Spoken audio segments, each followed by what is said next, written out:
धर्मः प्रोज्झितकेतवोऽत्र परमो निर्मत्सराणां सताम्। वेद्यं वास्तवमत्र वस्तु शिवदम् तापत्रयोन्मूलनम्।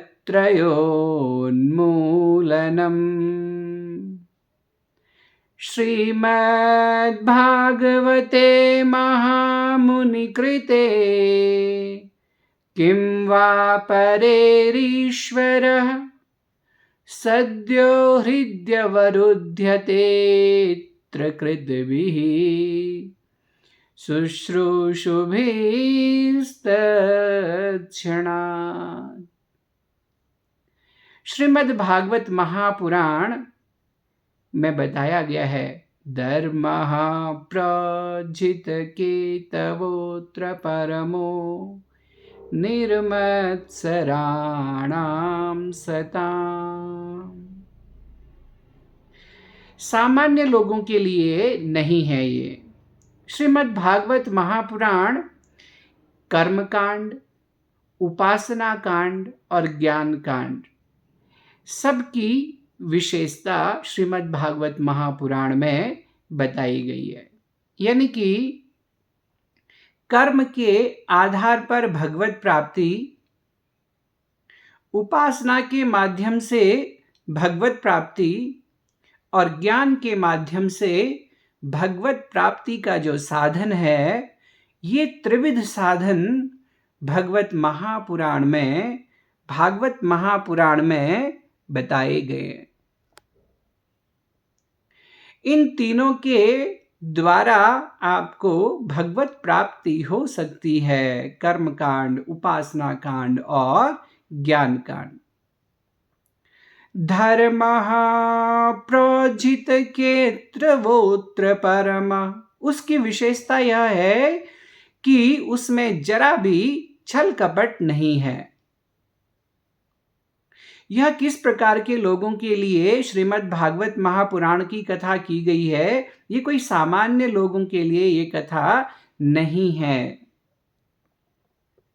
सामान्य लोगों के द्वारा इस कथा का रसास्वादन नहीं हो पाएगा। क्यों? क्योंकि इसके लिए चाहिए निर्मत्सराणां सताम्।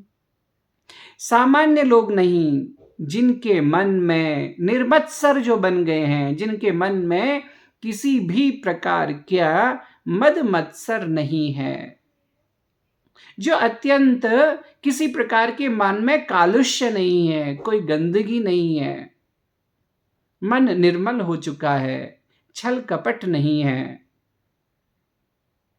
वह किस प्रकार के लोगों के लिए है? तो यही है, छल कपट से रहित, निर्मत्सर, जो भाव से युक्त जो लोग हैं, उनके लिए यह श्रीमद् भागवत की परम पावन कथा बताई गई है।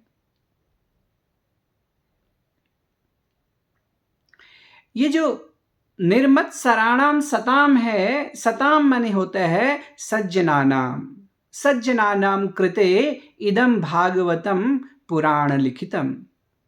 इस श्रीमद् भागवत महापुराण की कथा का जो प्रवचन है, वो केवल और केवल सताम जनानां कृते विद्यमानम अस्ति, केवल सज्जनों के लिए है। सताम माने महान लोगों के लिए है, जिनकी बुद्धि परम पावन पवित्र है, जो बुद्धिमान हैं, जो ज्ञानवान हैं, जिनके मन में भगवत भक्ति है, जिनके मन में कपट कालुष्य नहीं है, ऐसे लोगों के लिए ये श्रीमद् भागवत कथा ज्ञान मार्ग बताती है, कर्म का मार्ग बताती है और उपासना का भी मार्ग बताती है। वेद्यं वास्तवमत्र वस्तु शिवदम्, ये श्रीमद् भागवत महापुराण जो ऐसी कामना करते हैं, जो कहते हैं, जिनके मन में कालुष्य है या नहीं, जिसको संशय है, अगर वो अपने मन को निर्मत्सर बनाना चाहता है, अगर वो अपने मति को सताम जनानाम मति ही बनाना चाहता है, महान मति ही सताम मति ही बनाना चाहता है, जो अपने मन को पवित्र करना चाहता है, जो अपने हृदय को पवित्र करना चाहता है, जो अपनी बुद्धि को पवित्र करना चाहता है, जो अपने शरीर को पवित्र करना चाहता है, जो अपने सर्वांग को पवित्र करना चाहता है, जो मनसा वाचा कर्मणा पवित्र होना चाहता है, ऐसे चाह रखने वालों के लिए भी यह श्रीमद् भागवत महापुराण है। और कैसा है? वैद्यम, ये एक चिकित्सक की तरह है। जैसा एक कोई बीमारियां, बहुत सारी बीमारियां मनुष्य के देह में, शरीर में अगर विद्यमान हो और उन बीमारियों को कोई दूर करना चाहता हो और उन बीमारियों को दूर करने के लिए वो किसी अच्छे वैद्य की खोज अगर कर रहा हो और वो वैद्य मिल जाए तो उसके शरीर की व्याधियां ठीक हो जाती हैं। इसी प्रकार से अगर किसी का हृदय कलुष कालुष्य आदि मालिन्य से परिपूर्ण है, लेकिन वो अपने हृदय की चिकित्सा करना चाहता है, अपने हृदय को पवित्र बनाना चाहता है, किसी के मन में मद मात्सर्य आदि जो दुर्गुण है वो व्याप्त हो रहे हैं, उन दुर्गुणों की निवृत्ति कोई करना चाहता है, तो उनके लिए यह श्रीमद् भागवत महापुराण वैद्यम, एक वैद्य है, एक चिकित्सक है, एक डॉक्टर है। यानी कि उनकी बीमारी, उनके रोग का निदान तो होना ही होना है, क्योंकि ये परम भागवत वैद्य है। और ये कैसा वैद्य है? कहा है? वास्तवम, सचमुच में, अत्र वस्तु शिवदम, ये शिवदम है। शिवदम कल्याणप्रदम, शिवलोक को प्राप्त करने वाला है, मनुष्य को कल्याण देने वाला है, उसके भौतिक तापों, संतापों, कष्टों को दूर हरने वाला है।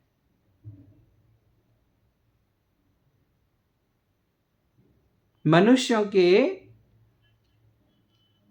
शारीरिक कष्टों को भी दूर करने वाला है, मानसिक कष्टों को भी, मानसिक संताप पीड़ा को भी दूर करने वाला है, आध्यात्मिक बौद्धिक संतापों को भी दूर करने वाला है। आजकल के समय में शरीर की व्याधियों को दूर करने के लिए बहुत सारे चिकित्सालय खुल चुके हैं। आपको हर गली मोहल्ले में डॉक्टर भी मिल जाएंगे, चिकित्सालय भी मिल जाएंगे, चिकित्सक भी मिल जाएंगे। शरीर की व्याधियों को दूर करने के लिए सब के सब लगे हुए हैं, इन्वेस्ट कर रहे हैं, सरकारें बहुत बड़ा कार्य कर रही हैं। इसमें बहुत बड़ा तबका लगा हुआ है जो लोगों के शरीर की व्याधियों को दूर करना चाहता है, लेकिन लोगों के मन के मालिन्य को, मन की जो व्याधियां हैं, शरीर से परे जो आत्मा की व्याधियां हैं, जो बुद्धि की कालुष्य के जो व्याधियां हैं, संशय, विपर्य, द्वेष, घृणा, मतलब संवेग, जो हमारे शरीर के भिन्न भिन्न, शरीर से अंतःकरण में जो विद्यमान कालुष्य है, मालिन्य है, मद मत्सर आदि जो बीमारियां लगी हुई हैं, उन रोगों के निदान के लिए सरकार की ओर से कोई चिकित्सालय नहीं है और कोई उसमें बहुत बड़ा इन्वेस्टमेंट भी नहीं है, कोई उद्योगपति उसमें धन नहीं लगा रहा। और ये जो आज के समय में शरीर की जो व्याधियां हैं, वे समस्त व्याधियां उनके मन की व्याधियों से ही पैदा हो रही है। यानी कि मनुष्य का मन कलुषित है, इसलिए मनुष्य के शरीर में भी नाना प्रकार की व्याधियां उत्पन्न हो रही हैं। क्योंकि कोई भी जो व्याधि है, अगर कोई लंबी बीमारी है, अगर कोई गहरी बीमारी अगर आपके शरीर में आ गई है, तो निश्चित रूप से यह पहले आपके मन में आई होगी। और जब ये मन में आई और मन से इसका निदान नहीं हो पाया, तो इसने आपके शरीर में घर बना दिया। आपके शरीर में भी इसने घर बना दिया। व्याधियों ने आपके शरीर में घर बना दिया। और इस कारण से इसके लिए नाना प्रकार के दुख आप लोग भोग रहे हैं। डॉक्टरों के चक्कर लगा रहे हैं। किसी के घुटने खराब हैं, किसी की पिंडलियां खराब हैं, किसी का पेट खराब है। मतलब ऐसी बीमारियां लग गई हैं जिनका नाम लेने से भी पीड़ा होती है। इन सब बीमारियों को लेकर के आप ढो के चले जा रहे हैं। कोई ना कोई किसी न किसी व्याधि से पीड़ित है ही। और ये सब व्याधियों का जो घर है वो आपका मन है। और इस मनोमालिन्य को, इस मन की व्याधि को दूर करने के लिए हमारे पास परम औषधि भी है और परम वैद्य भी है, चिकित्सक भी है। और श्रीमद् भागवत महापुराण के आरंभ में भी मैं ही कह दिया है कि ये जो श्रीमद् भागवत महापुराण एक सामान्य ग्रंथ नहीं है, अपितु ये एक चिकित्सा शास्त्र है। वैद्यम वास्तवमत्र वस्तु शिवदम।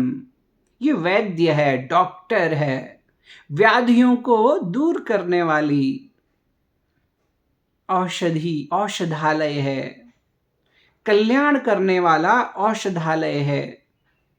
और आप खुद सोचिए, इस संसार में मृत्यु से बड़ी कोई व्याधि है? मृत्यु से बड़ा कोई रोग है? मृत्यु से बड़ा कोई भय है? मृत्यु से बड़ा कोई घटना है? और ये प्रत्येक मनुष्य के जीवन में घटित होने वाली असंभावी घटना है मृत्यु। मृत्युम तीर्त्वा अमृतम अश्नुयात्।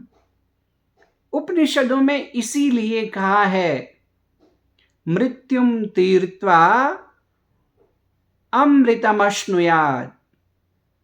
मृत्यु को तैर करके अमृत का पान कराने के लिए जो शास्त्र है वो श्रीमद् भागवत महापुराण है। ये श्रीमद् भागवत महापुराण वास्तव में परम वैद्य है, कल्याणप्रद है। समस्त मानसिक कालुष्य के निवारण के लिए, जरा व्याधि आदि रोगों के निवारण के लिए यह श्रीमद् भागवत महापुराण अत्यंत कल्याणकारी है। और ये जो श्रीमद् भागवत महापुराण तीनों प्रकार के रोगों को दूर कर लेता है। तापत्रयम, तीनों प्रकार के जो ताप हैं, संताप हैं, पीड़ाएं हैं, व्याधियां हैं, उन तीनों प्रकार की व्याधियों को समूलम उन्मूलनम, उन्मूल कर लेता है, खत्म कर लेता है। 3 प्रकार की व्याधियां आपको पहले बताई हैं, आधि भौतिक, आधि दैविक और आध्यात्मिक। ये भौतिक व्याधियां, जिसके आज मनुष्य सबसे ज्यादा जो पीड़ित किसी व्याधि से है वो भौतिक व्याधि से पीड़ित है। फिर आध्यात्मिक व्याधियों से भी पीड़ित है और आदि दैविक व्याधियों से तो पीड़ित है ही है। इन तीनों प्रकार की व्याधियों को दूर करने के लिए परम कल्याणमय श्रीमद् भागवत महापुराण हम सब के पास एक परम औषधालय है, चिकित्सालय है, वैद्य है, डॉक्टर है, चिकित्सक है।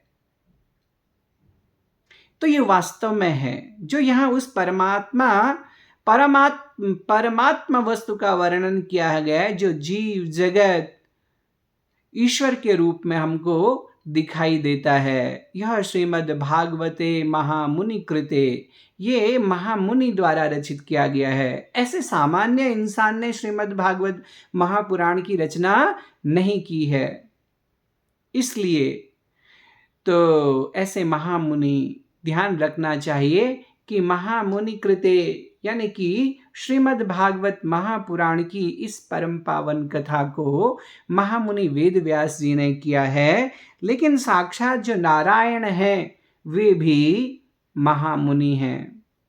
इसलिए हम क्या करें, सभी महामुनियों का वंदन करके अब श्रीमद् भागवत महापुराण के आगे के सर्गों में चलेंगे। लेकिन ये आप ध्यान रखें कि आप श्रीमद् भागवत महापुराण की कथा का श्रवण कर रहे हैं तो इसका मतलब ये है आप अपने मन की चिकित्सा कर रहे हैं, अपने मन का इलाज कर रहे हैं। आपका मन शनै शनै पावन और निर्मल होने लग जाएगा।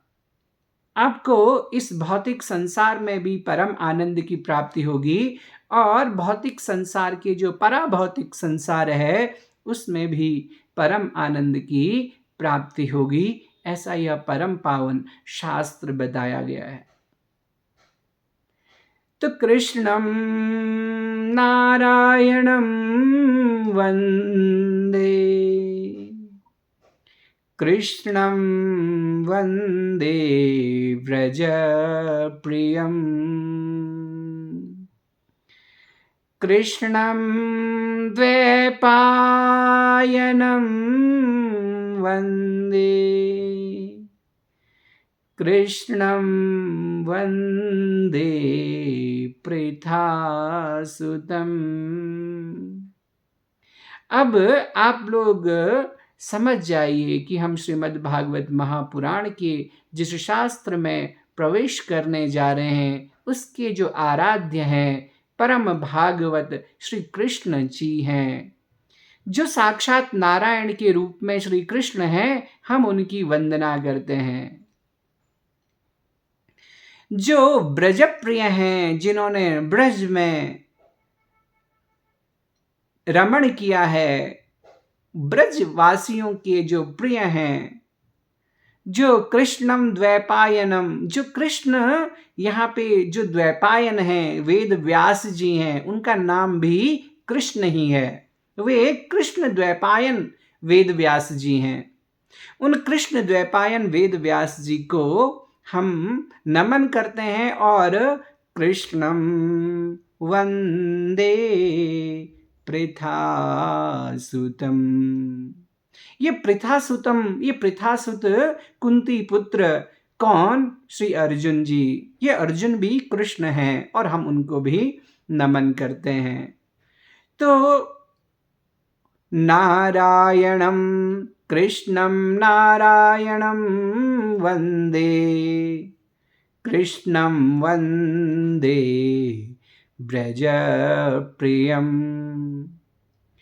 कृष्णं द्वैपायनं वन्दे, कृष्णं वन्दे व्रजप्रियम्। इन चारों प्रकार के कृष्ण को हम श्रीमद् भागवत महापुराण की इस परम पावन कथा के प्रारंभ में नमन वंदन करते हैं। तो ये जो श्रीमद् भागवत महापुराण है, श्री कृष्ण की इस उपासना से, इस वंदना से प्रारंभ होता है। और आप सब जानते हैं कि इसके आरंभ में क्या हुआ। नेमिषे निमिषक्षेत्रे ऋषयः शौनकादयः शत्रं स्वर्गाय लोकाय सहस्रसमासत। एक बार शौनक आदि ऋषियों ने नैमिषारण्य में एक बहुत बड़ा सत्र किया, यज्ञ किया। नैमिषारण्य को ही अनिमिष क्षेत्र भी कहते हैं। अनिमिष वो भगवान ही है। निमिष का अर्थ होता है क्षण मात्र। निमिषम, निमिष यानी पलकों का झपकना या आंखों का खुलना, इसको भी निमिष कहते हैं। जहां लोगों की आंखें खुल जाएं वो निमिष क्षेत्र है। ऐसे हमारी जो आंखें पलकें झपक रही हैं, ऐसे जब हम खुलते हैं और हमारी आंखें चकाचौंध हो जाती हैं, ये हम कहाँ आ गए, कैसे आ गए, ऐसे जो नया ज्ञान प्राप्त हो जाता है, विस्मयकारी ज्ञान जो प्राप्त होता है, उसको देख करके क्या होता है, ये निमिष क्षेत्र है। ऐसे नैमिषारण्य क्षेत्र में यज्ञ के अंतराल पर एक सत्रम स्वर्गाय लोकाय सहस्र सममासतः, हजारों महीनों तक चलने वाला परम पावन श्रीमद् भागवत महापुराण यानी कि ज्ञान का सत्र वहां पे आयोजित हो रहा था। और वहां पे जो पधारे हुए शौनक आदि जो ऋषि थे, उन्होंने शौनक आदि ऋषियों ने सूत जी महाराज से पूछा। सूत जी जो उस कथा में व्यास के रूप में विराजमान थे और शौनक आदि 84,000 ऋषियों की उन सभा को संबोधित कर रहे थे। और उन्होंने कहा, पहला प्रश्न किया, पुंसाम एकांततः श्रेयम किम वा लोके विधीयते, मनुष्य के परम कल्याण का मार्ग कौन सा है? एक होता है प्रेय मार्ग और दूसरा होता है श्रेय मार्ग। उन्होंने दूसरा प्रश्न पूछा, भगवान के अनेक अवतार हुए हैं और ऐसा बताया गया है कि इन सभी अवतार भगवान की कृपा से हुए हैं, उनकी दृष्टि से हुए हैं। इन सभी अवतारों का कारण क्या है, इनका प्रयोजन क्या है, इन अवतारों का हेतु क्या है, ये इन अवतारों का निमित्त क्या है, किन कारणों से भगवान ने ये विभिन्न विभिन्न अवतार लिए। फिर तीसरा प्रश्न किया शौनक आदि ऋषियों ने, भगवान जब अवतार लेते हैं तब वे किस किस प्रकार के कर्म करते हैं। फिर चौथा प्रश्न पूछा, अवतारों की कथाएं कौन कौन सी हैं। और पांचवा प्रश्न पूछा, उनकी एक विनती है सूत जैसे कि हम विशेष रूप से भगवान श्री कृष्ण का चरित्र भी आपसे सुनना चाहते हैं। और फिर अंतिम प्रश्न पूछा कि जब भगवान श्री कृष्ण अपनी लीला संवरण करके इस धराधाम से अपने परम धाम को चले गए, तब यह धर्म किसकी शरण में गया, क्योंकि धर्म की स्थापना के लिए भगवान ने अपने अवतार लिए, ऐसा हमने पहले भी सुना है। तो फिर बताइए कि जब भगवान इस धरती से चले गए तो फिर वह धर्म कहाँ ठहरे, आज वो धर्म कहाँ विद्यमान है।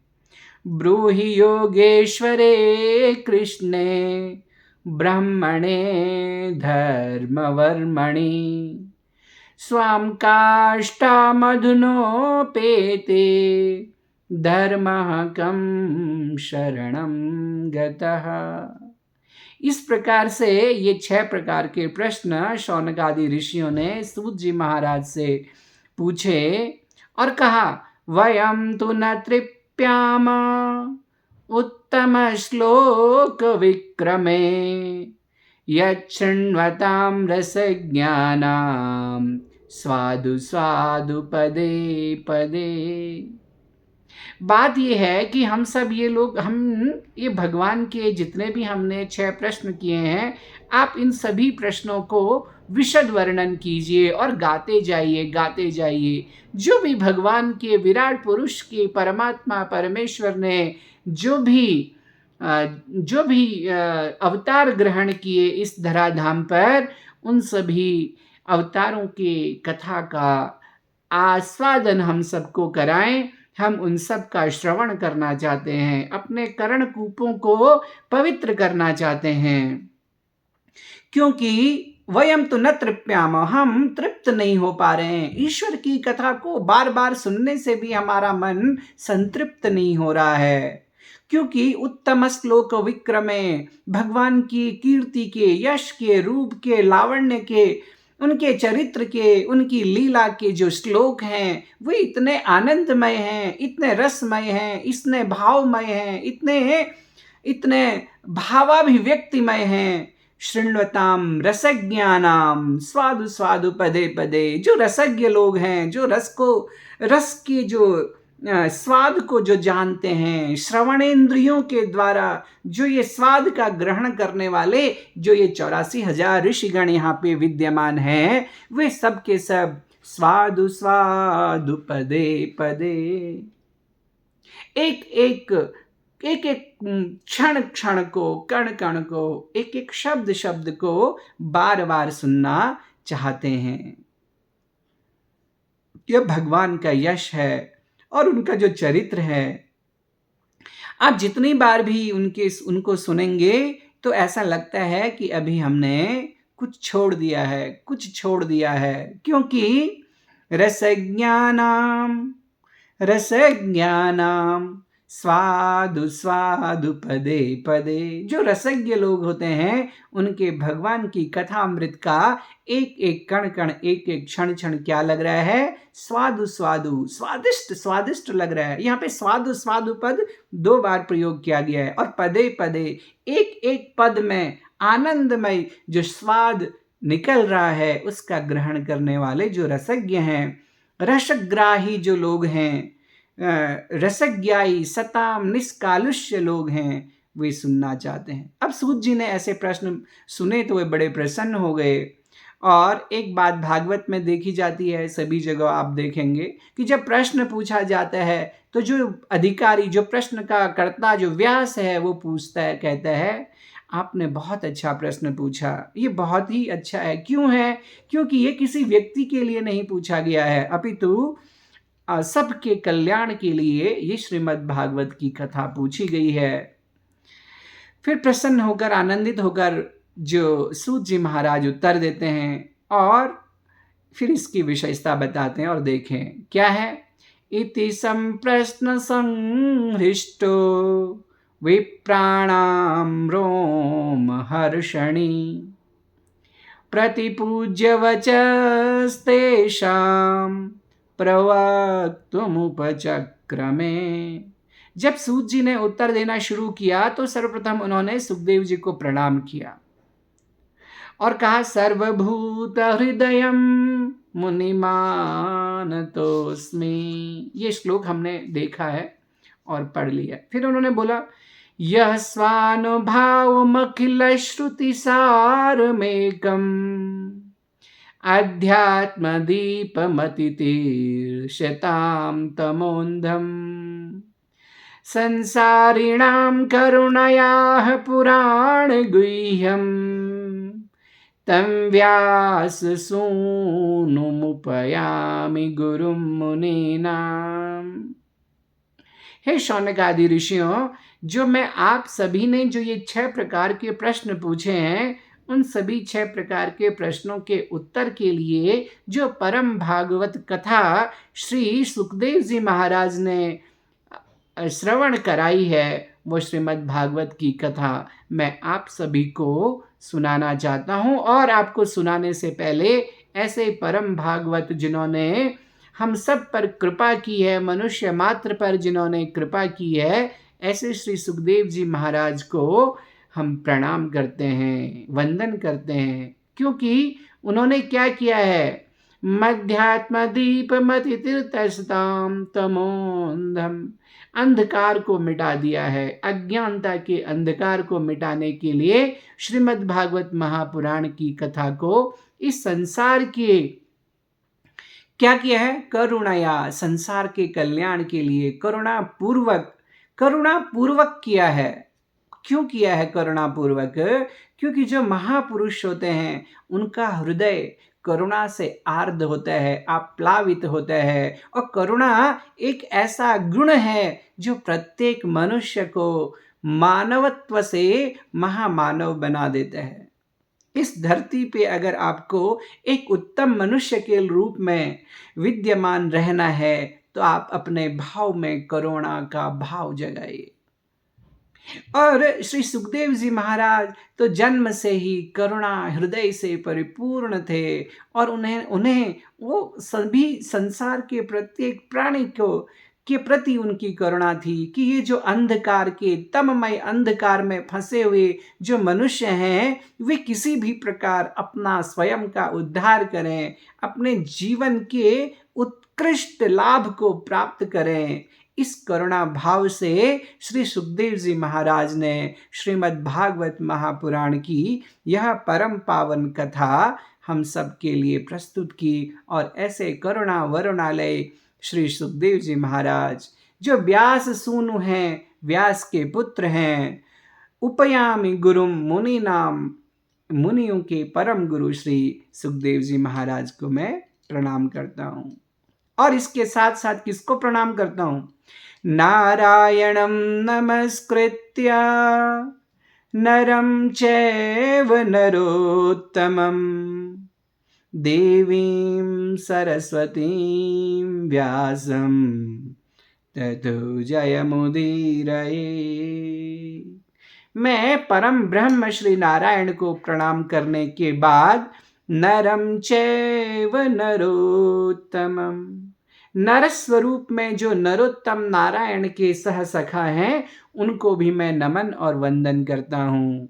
मैं देवीं सरस्वतीं, देवी सरस्वती को भी मैं इस महाकाव्य के प्रारंभ में, पुराण के कथा के प्रवचन के आरंभ में देवी सरस्वती को वंदन करता हूँ, क्योंकि वही ज्ञान की अधिष्ठात्री हैं, वही विवेक के जागरण की परम कारण है, वही मनुष्यों की मति को, शक्ति को, गति को प्रखर बनाती हैं। और फिर मैं व्यास मुनि को भी वंदन करता हूँ।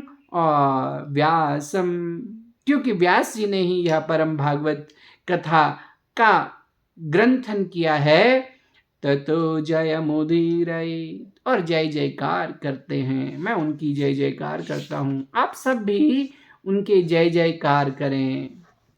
और इस प्रकार से ये श्रीमद् भागवत महापुराण के जो मंगलमय पद्य हैं, ये आज की कथा में आप सबको समर्पित हैं। और आगे सूत जी किस प्रकार से शौनक आदि ऋषियों के प्रश्नों का उत्तर देते हैं, वो हम आगे के क्रम में निरंतर इसको सुनेंगे। आप हमारे को, मेरे साथ निरंतर इस चैनल पर बने रहें, इसको सब्सक्राइब कर लें। और जो भी रसज्ञ हृदय से आप संभव हो सकें इसमें कमेंट भी करें। कुछ प्रश्न अगर आपके हैं तो वो भी लिखें। आपको भागवत कथा किस प्रकार से लगी है वो भी मुझे बताएं, तो मैं आपको ये कथा लेकर के आऊँगा। जब जैसे ही इसमें 50 सब्सक्राइबर पूरे हो जाएंगे तो उसके बाद ये कथा लाइव होनी शुरू हो जाएगी, तो मैं फिर सीधे आपके साथ में साक्षात संवाद करूँगा इस कथा के माध्यम से। आप अधिक से अधिक इसको सब्सक्राइब बटन पर क्लिक करें और ये कथा का श्रवण करें। जय जय श्री कृष्णा, जय श्री राधे। कल के प्रकरण में फिर से मिलते हैं। जय श्री कृष्ण। हरे कृष्णा कृष्ण कृष्ण हरे हरे, हरे राम राम राम हरे हरे। ओम पूर्णमदः पूर्णमिदं पूर्णात् पूर्णमुदच्यते पूर्णस्य पूर्णमादाय पूर्णमेवावशिष्यते। ओम शांति शांति शांति।